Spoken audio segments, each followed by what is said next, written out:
Doit-on parler de gravité ou doit-on parler de gravitation?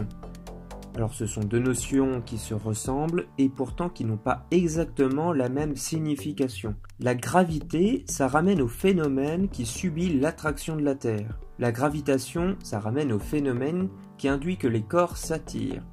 Alors la différence, c'est que la gravité concerne les éléments qui sont attirés par notre planète, tandis que la gravitation concerne plus généralement les corps de notre univers.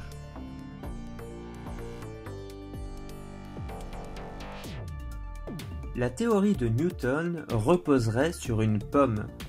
Une pomme qui serait tombée sur sa tête, ou du moins à côté de lui, et qui lui aurait fait prendre conscience qu'une force invisible existait. C'est en 1687 que Newton aurait fait cette découverte, celle d'une force invisible qui attirerait tout corps possédant une masse entre eux. Mais plus encore, que les corps s'attiraient mutuellement en fonction de leur distance et de leur masse.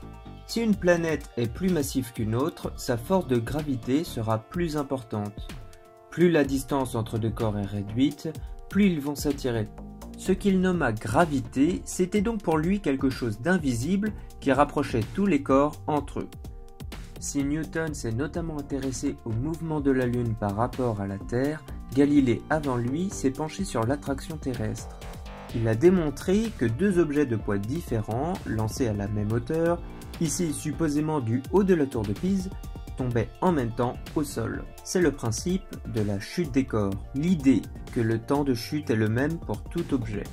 Deux objets de poids différents éprouvent la même gravité, ce qui les fait arriver au point de chute au même moment. Si sur Terre, la plume se confronte à la résistance de l'air, sur la Lune, en l'absence d'atmosphère, la plume subit la même gravité qu'un marteau. Galilée avait donc raison. D'après Einstein, physicien et théoricien, la gravité ne serait pas tant une force qu'une déformation de l'espace-temps. Alors qu'est-ce que c'est que l'espace-temps? Eh bien c'est une représentation mathématique de deux notions inséparables, celle de l'espace et celle du temps. Le temps serait la quatrième dimension qui s'ajouterait aux trois autres que nous connaissons sur Terre, à savoir la hauteur, la largeur et la profondeur. Pour essayer de conceptualiser tout cela, il faut s'imaginer un tissu, un drap ou autre, qui soit plat et sur lequel nous lâcherions une boule de pétanque. La boule, en tombant, va créer une déformation dans le tissu. En posant une bille juste à côté de cette déformation, on va remarquer qu'elle est attirée vers la forme de la boule. C'est un peu ce qui se produit dans l'univers en fait. Un objet céleste va créer une déformation dans le tissu invisible de l'espace-temps en fonction de sa masse. Plus l'objet sera massif, plus il déformera l'espace-temps. Cette déformation va donc faire dévier tout autre objet passant par cet endroit. Chaque corps déforme l'espace-temps à sa manière et donc attire les autres objets. La Lune, par exemple, influe sur les marées qui ont lieu sur Terre. Selon sa position par rapport à notre planète, son attraction joue plus ou moins dessus. Dans l'univers, d'accord, mais sur Terre, est-ce que cela change vraiment quelque chose? Eh bien, c'est le même principe que dans l'univers. Tous les éléments déforment l'espace-temps. Vous, votre chaise, un meuble, l'eau, la roche, tout déforme l'espace-temps. Et plus un objet est dense et massif, plus nous serons attirés vers lui. La roche, par exemple, est sous la mer car plus dense et massif, et l'air au-dessus de l'eau car plus léger. Pour se représenter cela, il faut essayer de s'imaginer des courbures et des pentes invisibles, provoquées par tout objet attirant tout corps vers lui. C'est pourquoi nous avons les pieds au sol et que nous ne volons pas, car au centre de la Terre, la masse est plus importante.